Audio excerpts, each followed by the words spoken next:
The afternoon sun hung lazily over the busy streets of Enugu. Chinaza walked quickly, her worn sandals slapping against the dusty road. Her backpack was heavy with books and her stomach rumbled from hunger. She had spent the little money she had on printing her school project, leaving nothing for lunch. As she passed the old bus park, she noticed a man sitting under a tree, a beggar with kind eyes and a calm smile. He looked different from others who begged on the street. His clothes were old but clean, and his face carried a quiet dignity. When people walked past without giving him a coin, he didn't shout or complain. He simply smiled and nodded. That day Chinaza stopped. She took out a small piece of bread from her bag, the only thing she had, and handed it to him. "Here," she said softly. "It's not much, but it's something." The man looked up, surprised. "Thank you, my daughter," he said in a deep, gentle voice. "May life give you more than you expect." His words touched her. Most people just muttered thanks or said nothing, but this man's voice carried warmth and peace. She smiled shyly and walked away, not knowing that her small act of kindness had started something that would change her life. The next day Chinaza passed the same spot and saw him again. This time he was humming a song in Yoruba, his tone soft and beautiful. She stopped again, drawn to his calmness. "You like music?" she asked. He nodded. "Music reminds the heart that life is still good, even when it looks hard." She laughed. "You sound like one of my lecturers." He smiled, showing a row of white teeth. "Maybe I was a teacher once." Chinaza sat beside him on the edge of the pavement, curious. They talked for a while, about school, about dreams, and about how people sometimes lose everything yet still find reasons to smile. As she stood to leave, he said, "What's your name?" "Chinaza," she replied. "And you?" "Tund," he said simply. "Just Tund." From that day on, every time Chinaza walked through the bus park, she stopped to talk to him. Sometimes she brought him leftover food from her hostel. Other times they simply talked. She told him about her struggles, how her father had died years ago, leaving her mother to sell vegetables to pay her school fees. Tund listened patiently, never interrupting, his eyes kind and understanding. One rainy evening Chinaza arrived soaked to the skin. Tund quickly took off his small wrapper and tried to shield her from the downpour.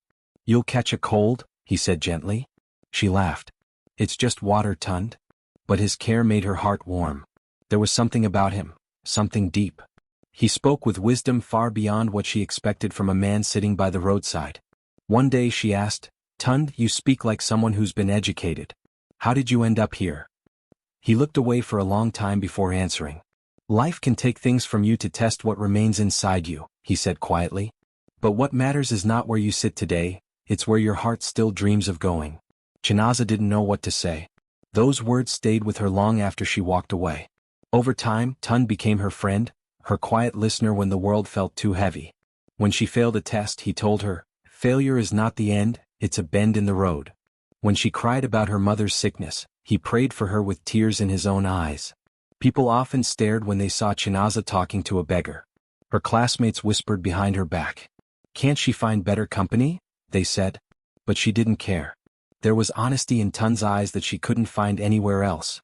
Sometimes she even forgot he was poor. He didn't act like someone who had nothing. He spoke with quiet confidence, as if he had seen the world and understood it well. One afternoon, as the sun was setting, Chinaza brought him a small bowl of rice from her hostel. "You must be tired of eating bread," she said with a grin. Tund chuckled softly. "You think I eat bread every day?" "Yes," she teased. "You're a street man." He shook his head. "Appearances deceive, Chinaza. Some of the richest people you'll ever meet don't wear fine clothes." She laughed. "Then I guess I'm rich too." Tund looked at her and smiled warmly. "You are," he said. "You just don't see it yet." For the first time in a long while, Chinaza felt seen, not as a poor student or a struggling girl but as someone valuable. That night as she lay in bed, she thought about Tund's words. Who was he really? He wasn't like any beggar she'd met before. His manners, his speech, his calmness, everything about him felt different. But she brushed off the thought. Maybe he's just special, she told herself. What she didn't know was that behind that quiet smile and torn shirt was a secret too big to imagine. One that would soon change everything she thought she knew about him.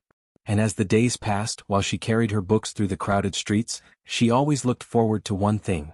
The moment she would sit beside the man everyone ignored, the man who somehow made her forget all her worries with just a few gentle words. That man, the beggar under the mango tree, was not what he seemed.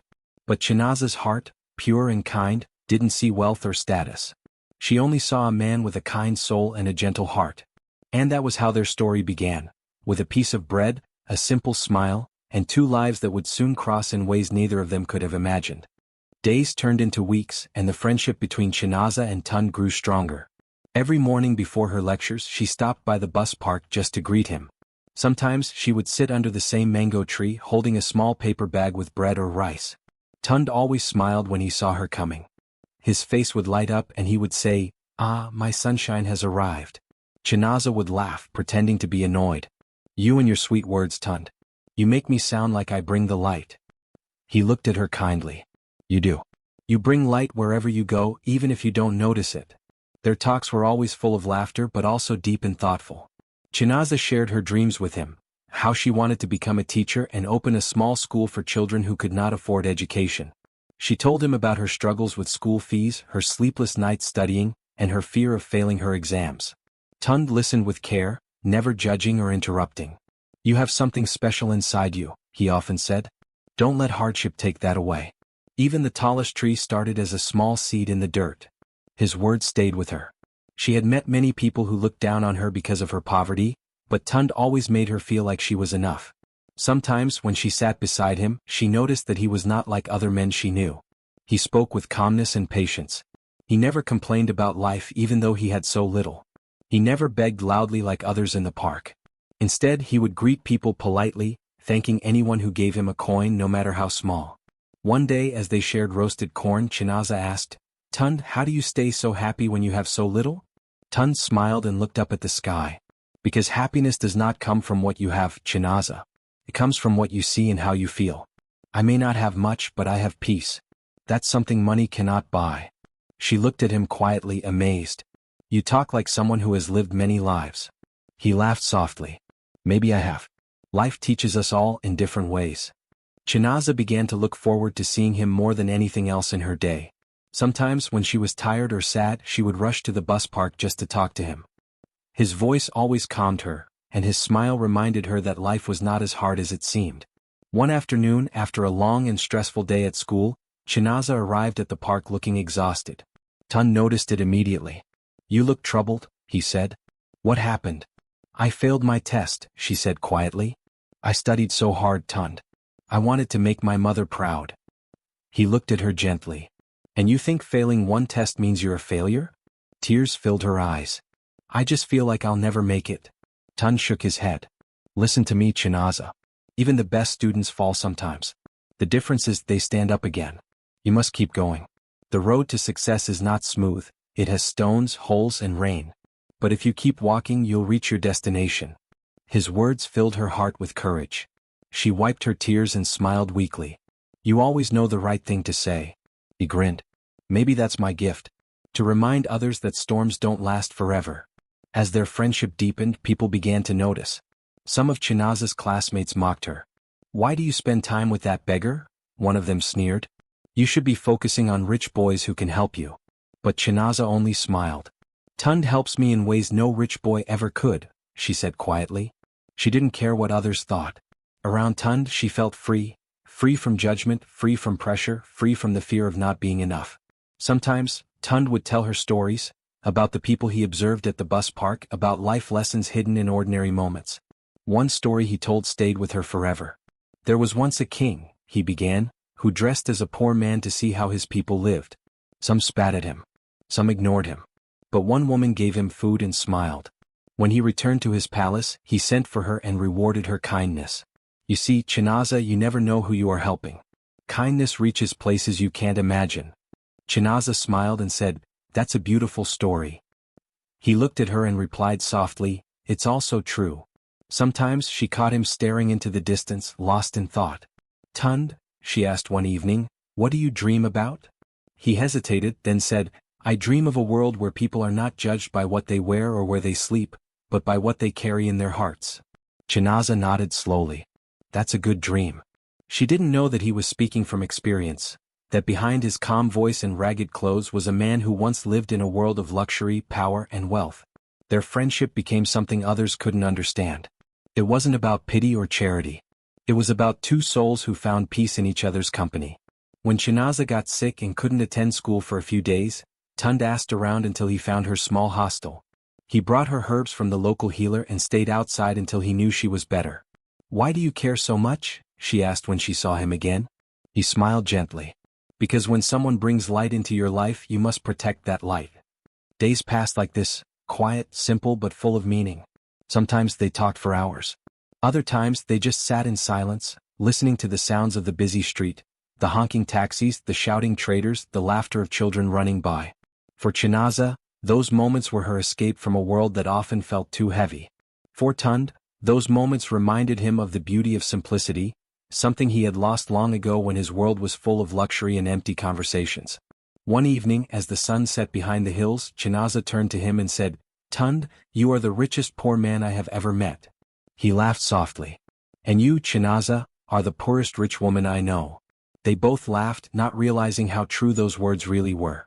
In that laughter their bond grew, pure, honest and strong. Neither of them knew where it would lead, but for now it was enough. They were two souls from different worlds, brought together by fate, sitting under the same mango tree as the city around them moved on, unaware that this friendship was about to uncover a truth bigger than either of them could imagine. As time passed, Chinaza found herself thinking about Tund more than she wanted to admit. His face would come to her mind when she studied, when she walked to school, even when she tried to sleep. She didn't understand it at first. How could she miss a man who had so little, who sat by the roadside every day with torn clothes and dusty shoes? But it wasn't his appearance she thought about, it was his calm smile, his gentle voice and the kindness in his eyes. Whenever she was near him, she felt peace. He made her forget her worries about exams, rent, and the constant struggle of survival. His words reminded her that life was more than hardship. It was also about hope, love, and courage. Her friends, however, didn't see it that way. One afternoon, as she sat outside the campus cafeteria, her roommate Ifeoma leaned over and whispered, "Chinaza, are the rumors true? That you're spending time with that beggar from the bus park?" Chinaza looked up from her notebook. "Yes, he's my friend." "Friend?" Ifeoma laughed. "You talk to him every day. People are saying you're in love with him." Chinaza felt her cheeks warm, but she kept her voice steady. "And if I am? He's kind, respectful, and he listens to me. Isn't that what matters?" Ifeoma shook her head. "You're wasting your time. He can't give you anything. You need someone who can take care of you, not someone who needs your help." Chinaza smiled softly. "Maybe love isn't about what someone can give. Maybe it's about how someone makes you feel." Her words surprised even herself. Deep down she knew it was true. Tund made her feel seen, truly seen. He never looked at her with pity or judgment. To him, she wasn't just a poor student, she was someone with dreams and value. That evening, Chinaza walked to the bus park after class.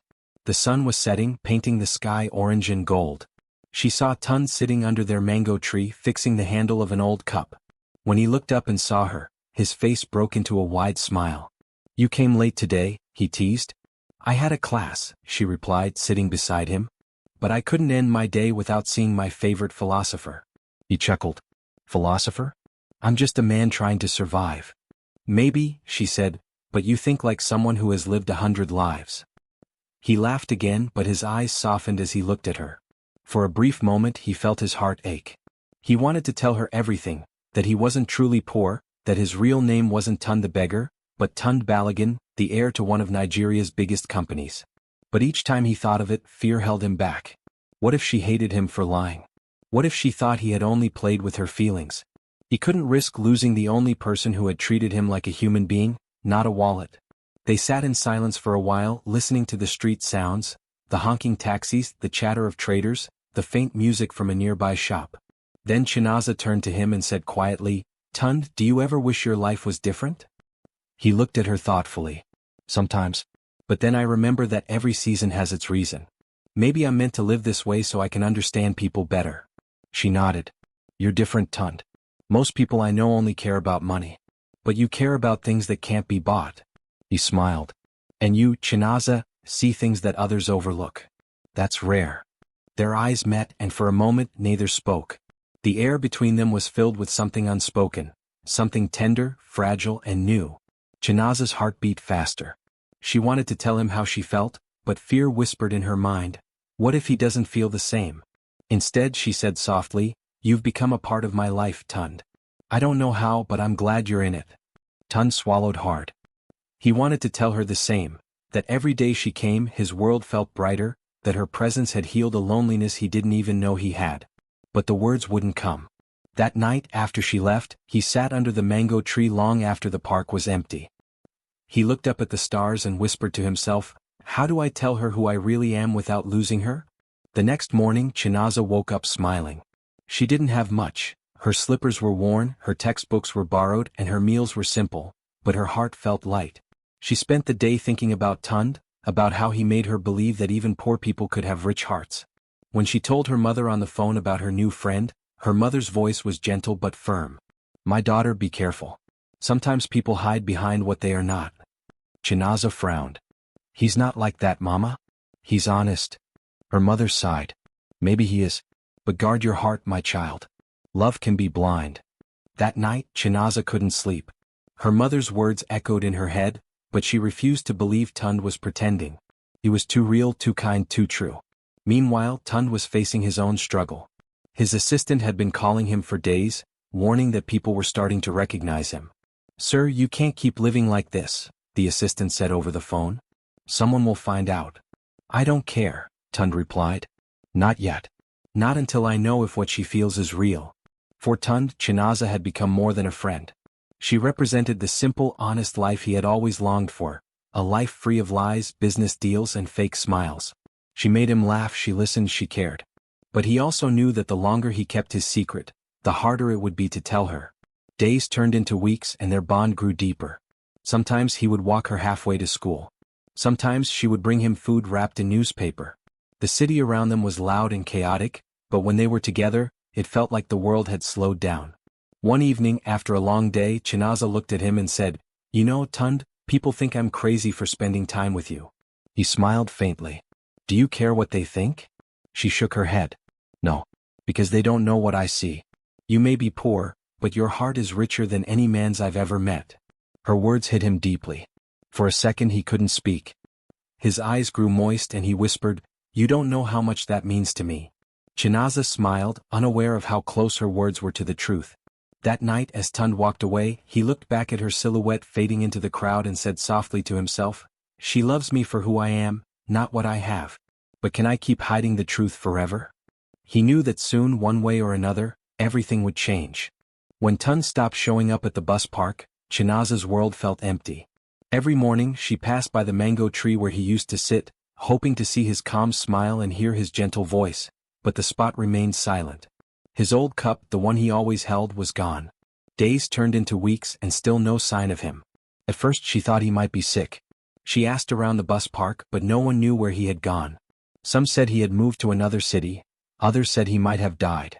Chinaza refused to believe either. Tund wouldn't leave without saying goodbye, she told herself again and again. Her studies suffered. She found it hard to focus and her friends noticed her sadness.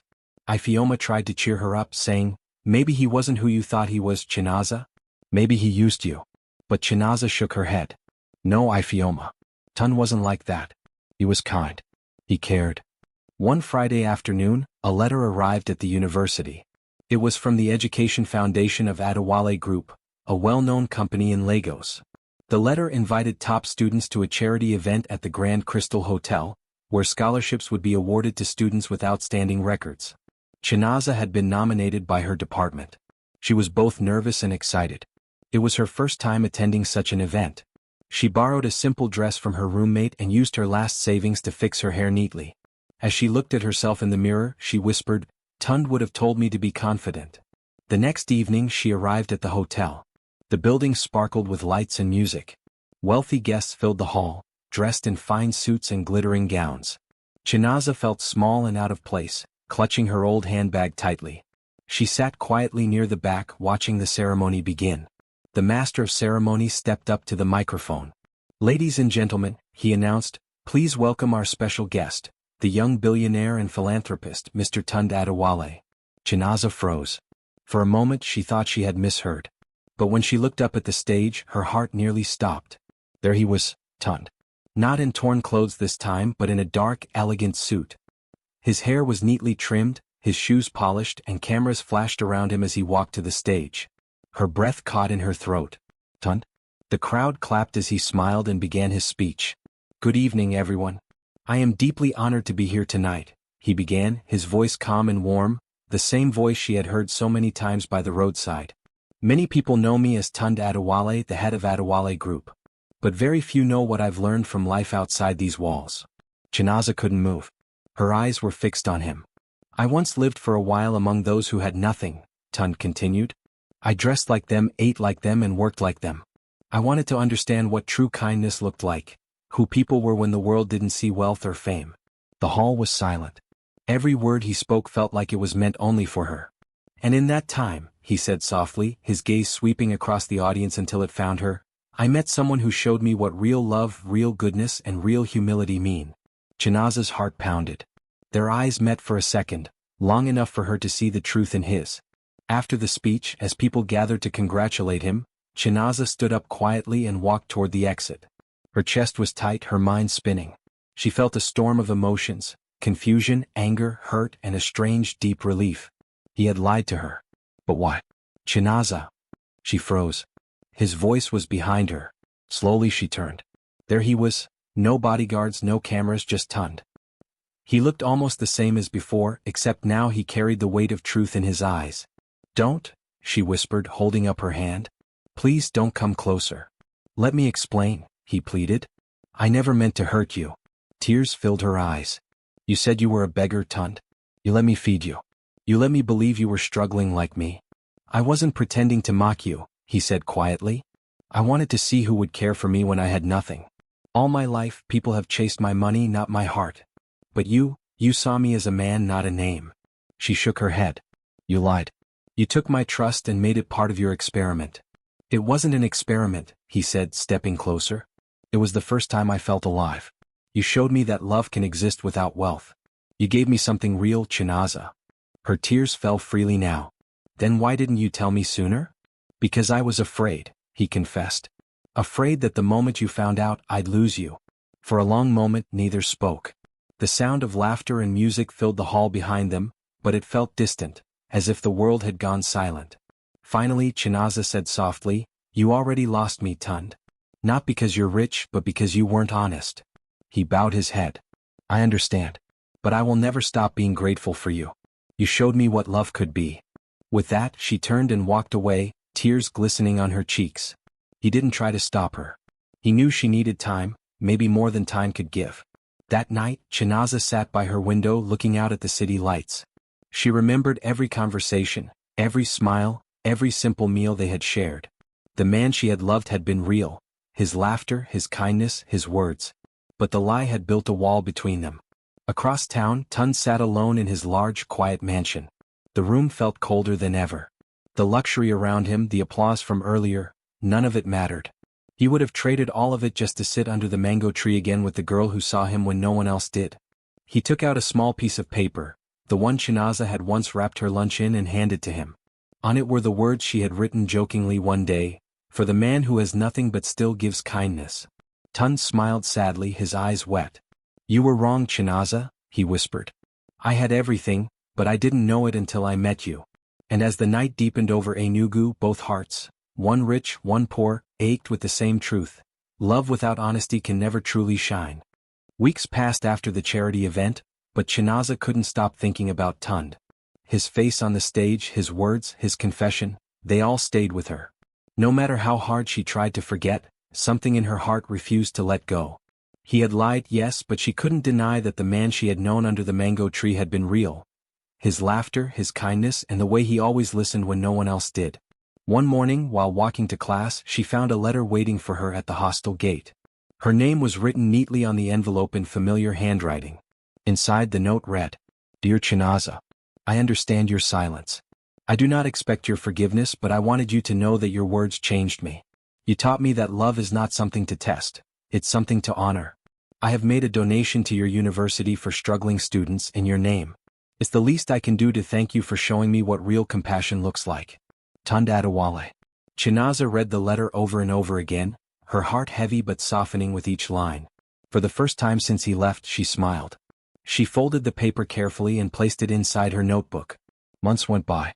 Chinaza focused on her studies again, but her life began to change in unexpected ways. The education foundation that Tund owned announced a new scholarship program for young women in financial hardship. To her shock, she was one of the first chosen. The grant paid for her school fees, books, and even her rent. When she went to the office to sign the documents, she saw him again. Tund was standing near the doorway, dressed simply in a white shirt and jeans, no bodyguards, no cameras. He looked nervous, almost like the man she had first met by the bus park. "Chinaza," he said softly, "I didn't mean to meet you like this. I just wanted to make sure you were doing well." She stared at him quietly. "Why did you help me?" "Because you helped me first," he replied. "When I had nothing, you gave me food, time, and kindness. You saw my heart, not my clothes. I'll never forget that." Her eyes filled with tears. For the first time, she saw that his words came from sincerity, not pride. All the walls she had built around her heart began to fall.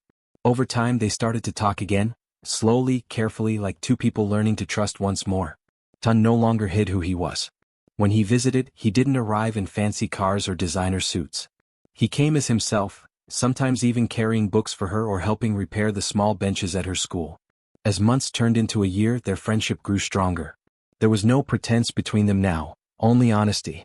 Chinaza began to see that wealth didn't make a person proud. Sometimes humility did. And Tund learned that love didn't need to be tested. It only needed to be cherished. One bright morning, Tund came to her university with a new idea. "Chinaza," he said, "I want to build something meaningful, something that will last longer than money or fame. Will you help me?" "What is it?" she asked curiously. "A school," he said. "A place where children from poor families can learn for free, a place where no one has to choose between hunger and education." Chinaza's heart leapt. "A school? For the poor?" He nodded. "Yes. I want it to be our project, something built from both our hearts." Together they worked day and night. Tund provided the funds while Chinaza helped design the classrooms and select the teachers. She visited villages to encourage parents to send their children to school. The building was simple but beautiful, painted in bright colors, filled with laughter and books. When the school finally opened, people from all over came to see it. Children danced, parents smiled, and the local chief gave his blessings. As they stood side by side, watching the children run across the field, Tund turned to Chinaza and said, "This is what true love builds, not palaces but futures." She looked at him and smiled through her tears. "You taught me something too, Tund," she said. "That sometimes people wear masks not to deceive but to be understood. And that true love doesn't see gold or rags, it only sees the soul." He smiled softly. Then maybe everything happened the way it was meant to. As the sun dipped below the horizon, the children's laughter echoed through the schoolyard. Tund took her hand, not as a billionaire to a student, but as a man to a woman who had changed his heart. From that day forward, they continued to work together. The school grew, helping hundreds of children. Chinaza graduated and became the head teacher, while Tund quietly supported from behind the scenes. They never forgot the place where they first met, the mango tree by the bus park, and sometimes they returned there to talk and laugh like old times. Years later, when people spoke of the Adewale Foundation, they often mentioned the humble woman who stood beside the billionaire. But those who knew the full story would always smile and say, their love began long before the money, back when one heart saw another for what it truly was. And whenever young students asked Chinaza how she had met the man who changed her life, she would smile and say simply, "I fell in love with a beggar, but what I really found was a man with a heart richer than gold." In the end, she learned the greatest truth of all, that love does not live in wealth or fame, but in the honesty of two souls who choose to see each other clearly.